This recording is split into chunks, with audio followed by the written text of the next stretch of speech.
Please use English subtitles. よちょんワンツー。どうもこんにちは。ジェニュエンウォッチです。今回紹介する時計はこちら。セイコーのアストロンの時計です。私はアストロンの時計はグランドセイコーの正反対のポジションだと思っています。車に例えるならグランドセイコーはヴィンテージモデル。一方アストロンは自動運転車といったイメージです。今回のレビュー動画でどんな風にグランドセイコーの時計と正反対なのか皆さんに見てもらおうと思っています。早速見ていきましょう。今回の時計はこちら。商品名は SBXC053。ダイヤルカラーはマットな黒。ちなみにこれはソーラーパネルになっています。電池交換の必要はありません。このダイヤルに太陽の光が当たると勝手に GPS の電波を受信。そして知らない間に時刻を修正してくれます。このロゴ、ガラスへの反射で文字が浮いているように見えるんです。面白い。このインデックスの表面、実はうっすらラインが入っていますね。これによって若干曇った雰囲気が出ています。そして光を優しく反射しています。小さなダイヤルはメタリックな青色。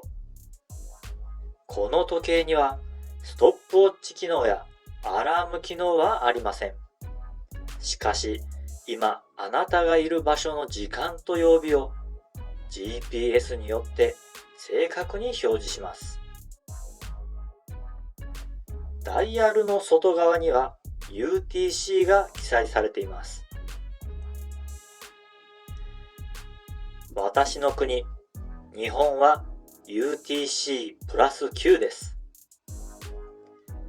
この右下のボタンを押せば、今表示してあるのがどこの時間帯のものなのか、秒針が示してくれます。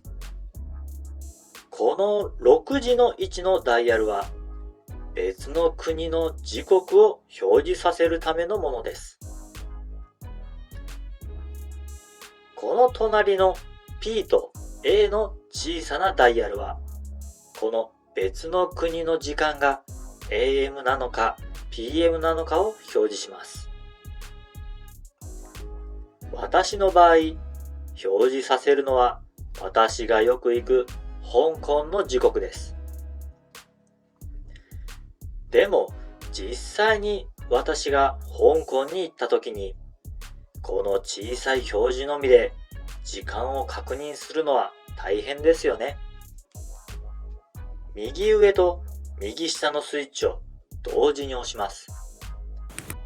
なんとこんなに簡単にメインの時刻と切り替えることが可能です。黒色の光沢のあるベゼル。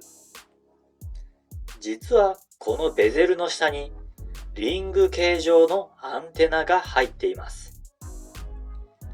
このアンテナの性能を可能な限り活かすためにセラミックのベゼルが採用されています。このガラスはサファイアガラスなんですけど、このようにラウンドしています。これによりかなり横から見ても光の反射がないんです。素晴らしい技術ですね。夜光塗料がついているのでどんな風に光るのか見てみましょう。このように光ります。インデックスは12時、3時、6時、9時のポジションしか光っていません。正直言うと、インデックスの光は弱く、見えにくいです。そして、すべてのインデックスに夜光塗料がついていないので、正確な時間を把握するのは難しいです。ケースを見ていきましょう。ケースを見て一番感じることは、曲線が綺麗だということ。このミラーポリッシュの部分の曲線、めっちゃ綺麗ですね。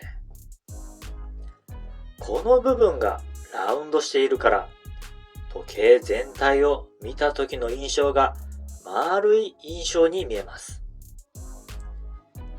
ケース全体をダイヤシールドでコーティングしてあるので、めちゃくちゃ傷に強いです。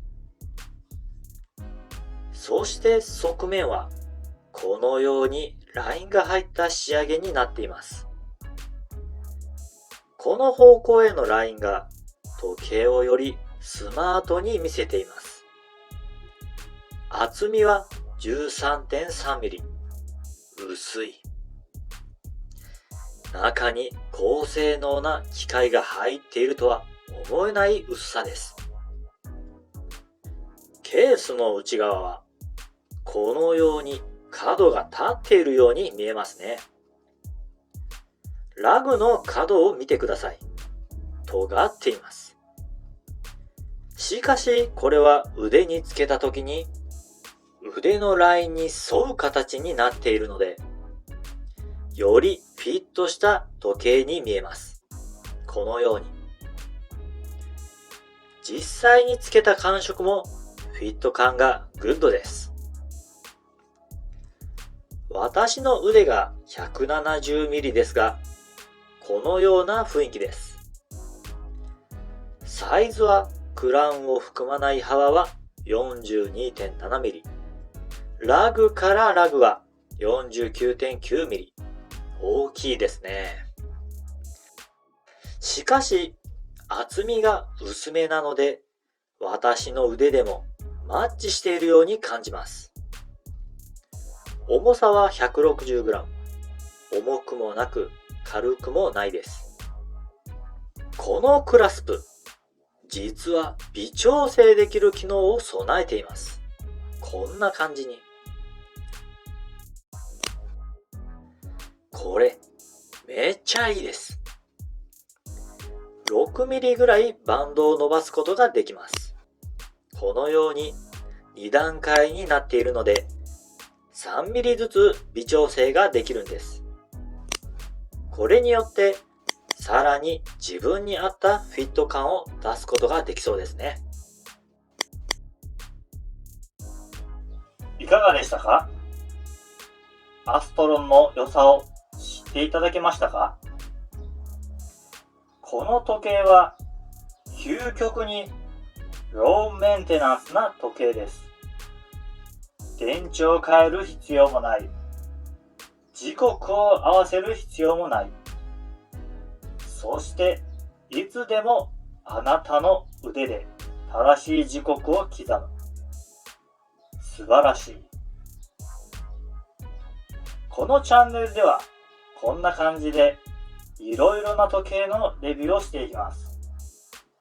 もし面白いと感じたのなら、チャンネル登録をして最新の動画をゲットしてください。それでは次の動画でまた会いましょう。